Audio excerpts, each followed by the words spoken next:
Meantime, Manhattan's Museum of Jewish Heritage reportedly preventing a philanthropic group from featuring Florida Governor Ron DeSantis from a conference this upcoming June, forcing organizers to relocate. Joining us now to discuss, New York Post columnist and Florida resident, Karol Markowicz. Karol, welcome back to National Report. Thanks so much for coming on today. Thanks so much for having me. You're welcome. I know you recently wrote an op-ed in the New York Post about this headline here. You said this, in part, quote, "When a Jewish museum bars DeSantis for having the wrong opinions, they bar me and so many other Jews, conservative or otherwise, too. We know that if he is unwelcome, we are also unwelcome." Karol, tell me more about what encouraged you to write this op-ed. That's right. As a former New Yorker, as a Jew, and as a Floridian, this really hits sort of my sweet spot where I really care about this issue. I think that the museum, barring my governor, Governor DeSantis, who I think is a great friend to Jews and who, is the governor of the second most Jewish state in the country, I think is a real problem. And I think that the idea that this museum was taking some sort of stance for unity is ridiculous. What they're doing is driving us apart.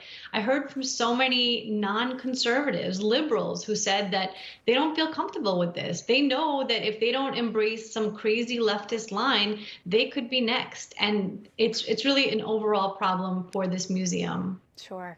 The museum did respond. They sent this out from their official Twitter account saying this: "We welcome Governor DeSantis and elected officials from across the spectrum to visit the Museum of Jewish Heritage, a living memorial to the Holocaust, for a tour of our new exhibition, The Holocaust, What Hate Can Do," when it opens this summer. Karol, does that help make the situation a little better? Again, that extended invitation? Absolutely not. As I say in my piece, this is tricky language. They think that they're smarter than everybody else and that we won't notice that they're saying, sure, he can buy a ticket and go to the museum, but he's not allowed to speak at an event here. And that's really the crux of the issue. As I also mentioned in the piece, Alexandria Ocasio-Cortez, who basically had to rewind on the idea that she supports a two-state solution in Israel because the current leftist line is a one-state solution with no Israel, was invited to speak about a month after she made those comments. So this isn't about, being a friend to Jews or to Israel or anything like that. It's about that they don't allow conservatives to speak at their museum. And if they don't allow conservatives, that means they don't allow me, and they don't allow a lot of other Jews too. And I know you lived in New York. I'm assuming you still love the city of New York. So this must be tough, just when the story came out from a personal level.